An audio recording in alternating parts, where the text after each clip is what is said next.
qui crée vraiment l'abondance dans votre vie? Est-ce seulement une question d'argent? Ou alors c'est quelque chose de plus profond et de plus épanouissant? La vérité, c'est qu'il existe des moyens simples et pratiques pour adopter un état d'esprit d'abondance dès maintenant. Bonjour, mon nom est Cécile et j'accompagne les professionnels comme vous à optimiser la gestion de leurs ressources personnelles. Il s'agit de leur temps, de leur énergie et de leurs finances afin qu'ils puissent réaliser leurs objectifs tout en vivant du bien-être. Allons maintenant aux stratégies puissantes pour augmenter l'abondance dans tous les aspects de votre vie. Le premier point va vraiment vous surprendre parce qu'il s'agit de désencombrer et faire de la place. Il s'agit de commencer par éliminer l'encombrement physique, l'encombrement mental et émotionnel. Parce que l'encombrement bloque les opportunités et épuise votre énergie. Lorsque vous faites de la place, vous invitez de nouvelles idées, vous invitez de nouvelles richesses et aussi des possibilités dans votre vie.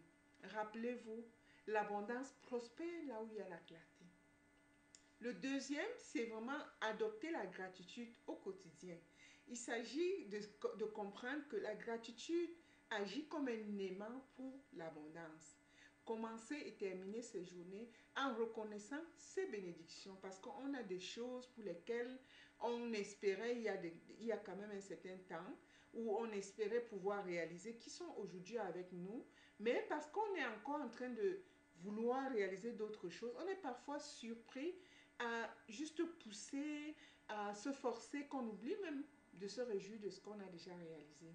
Donc, il s'agit vraiment d'incorporer la gratitude qui va nous permettre de regarder autour de nous et de nous réjouir déjà sur ce qu'on a déjà fait, ce qu'on a déjà réalisé, parce que ça va nous aider aussi en restant dans ces espaces de gratitude-là, on va plutôt inviter beaucoup plus de bénédictions ou bien beaucoup plus de réalisations, de facilité dans notre vie.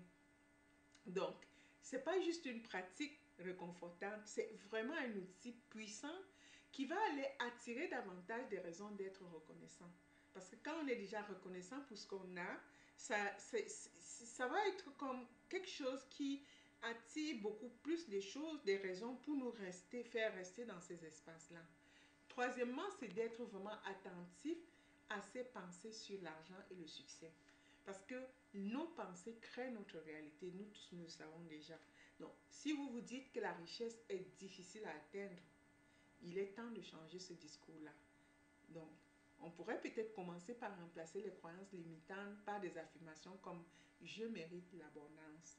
Ce changement, ce simple changement peut ouvrir vraiment des portes et des opportunités inattendues. Donc, en quatrième, je dirais de définir votre version du luxe. Parce que le luxe ne signifie pas forcément des marques prestigieuses ou des grosses voitures. Oui, c'est peut-être pour certaines personnes, peut-être pour vous, il peut s'agir de passer du temps avec vos proches. Non, c'est-à-dire une liberté de gérer votre temps, une flexibilité, d'avoir des options, d'avoir une maison apaisante ou même de vivre des expériences mémorables avec des proches. Donc, vraiment être clair là-dedans, définir ce qu'est le luxe pour vous et revendiquez-le sans culpabilité. En cinquième, c'est ne mettez pas les autres sur un piédestal. Admirez le succès des autres sans minimiser votre propre potentiel. Faites confiance à votre capacité de créer votre propre réussite parce qu'il faut se rappeler que l'abondance n'est pas limitée. Elle est accessible à tous, y compris vous aussi. Donc, oui, les autres réussissent. Oui, ils sont à un niveau où vous n'êtes pas encore. Mais ça ne veut pas dire que vous allez passer le temps à mettre les gens sur un piédestal. Parce que quand vous faites ça, vous vous détachez.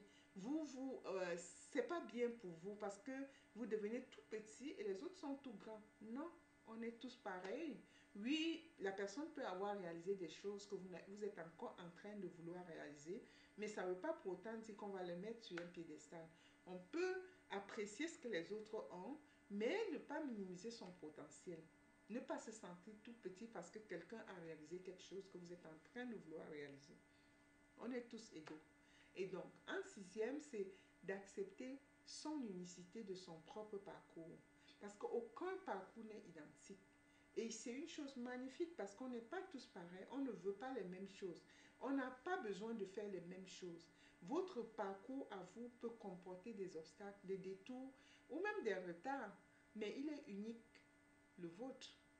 Il est à vous se concentrer sur son propre progrès plutôt que sur la perfection. Et l'abondance va manifester.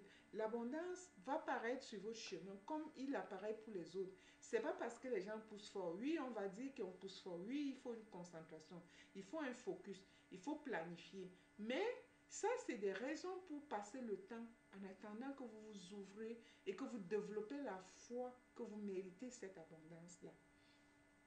Septièmement, c'est vraiment de célébrer chaque victoire, que ce soit une petite victoire, que ce soit une grande, parce que l'abondance grandit lorsque vous célébrez. Prendre le temps de reconnaître chaque étape franchie, même si elle est minime, parce que la gratitude et la célébration signalent à l'univers que vous êtes prêt à recevoir encore plus. Apprendre à dire non, vraiment, il s'agit de établir les limites qui protègent son énergie.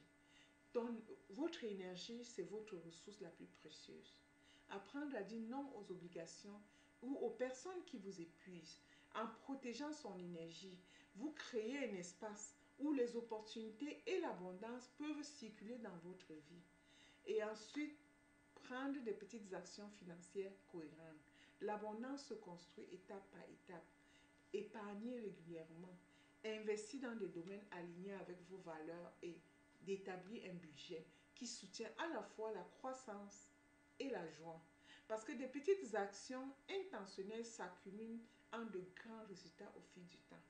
Que le fait d'épargner, on ne va pas attendre d'avoir plusieurs milliers pour pouvoir épargner. Même si vous avez un franc aujourd'hui, c'est déjà cultiver cette attitude-là. Il ne s'agit pas d'aller accumuler 1 million une fois ou attendre le jour qu'on a le million pour commencer. Non, on devient cette personne-là qui épargne en économisant par 1 franc, 1 dollar, quelle que soit votre monnaie, vous accumulez. C'est ça, quand vous faites ça, c'est une culture, c'est une identité que vous êtes déjà en train d'implémenter. Et enfin, il y a aussi l'investir dans sa croissance. Oui, il faut apprendre. Oui, il faut continuer à grandir parce que la croissance, c'est votre plus grand atout. Quand vous investissez sur votre croissance personnelle, continuez à apprendre, développer les talents et améliorer ses compétences. C'est comme s'enrichir aussi parce que plus on apprend, plus on sait, plus on élargit sa conscience, plus on est à même de prendre des décisions qui sont beaucoup plus averties, plus on mérite mieux, plus on prend de la valeur dans le marché, que ce soit dans le marché de travail, que ce soit dans le marché où vous êtes devenu entrepreneur, plus vous apprenez, plus vous connaissez, plus vous pouvez aller commencer à oser parce que vous savez déjà ce que vous voulez. Plus on grandit aussi là-dedans.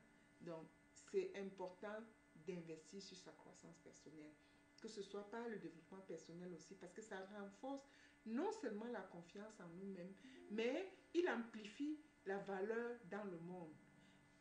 Et ensuite, il s'agit de construire des connexions authentiques. L'abondance prospère dans la connexion, parce qu'on a toujours besoin du monde pour pouvoir accumuler cette croissance ou cette abondance-là. S'entourer des personnes qui nous élèvent, qui nous inspirent et soutiennent notre vision. La collaboration et la communauté mènent toujours à de plus grandes opportunités que le fait de travailler seul. Ensuite, on a aussi, quand on accumule, il faut aussi donner généreusement. Ça veut dire, donner crée un puissant flux d'énergie. Qu'il s'agisse de donner du temps, parce qu'on ne peut pas aussi toujours donner l'argent, mais il y a des moments où on peut donner son temps, on peut donner ses ressources, ou même ses talents, son savoir-faire. Partager généreusement avec le monde. L'acte de donner ouvre la porte pour que l'abondance vous revienne de manière inattendue. Parce que quand vous donnez, ça veut dire que vous êtes quelqu'un, que vous êtes prospère. Ça veut dire que vous êtes prospère, vous en avez tellement, vous êtes abondant et puis vous donnez. Quand vous ne pouvez pas donner en argent, vous pouvez donner en votre temps, vous pouvez donner en votre présence même avec les autres. C'est important de donner. Quel que soit ce que vous choisissez de donner, ça peut être votre force naturelle. Ça peut être même la prière, ça peut être en pensée positive pour les autres. Donc, il n'y a pas une certaine façon de donner, ce n'est pas limité. Maintenant, c'est à vous. Parmi ces conseils, lequel a le plus résonné avec vous? J'aimerais savoir. Avez-vous une pratique personnelle pour cultiver l'abondance qui fonctionne mieux pour vous? Partagez vos pensées dans les commentaires. J'aimerais savoir comment vous créez l'abondance dans votre vie. Et n'oubliez pas, c'est de liker cette vidéo ou de vous abonner à ma chaîne si ce n'est déjà fait. Merci d'avoir regardé et on se retrouve dans la prochaine vidéo. Merci.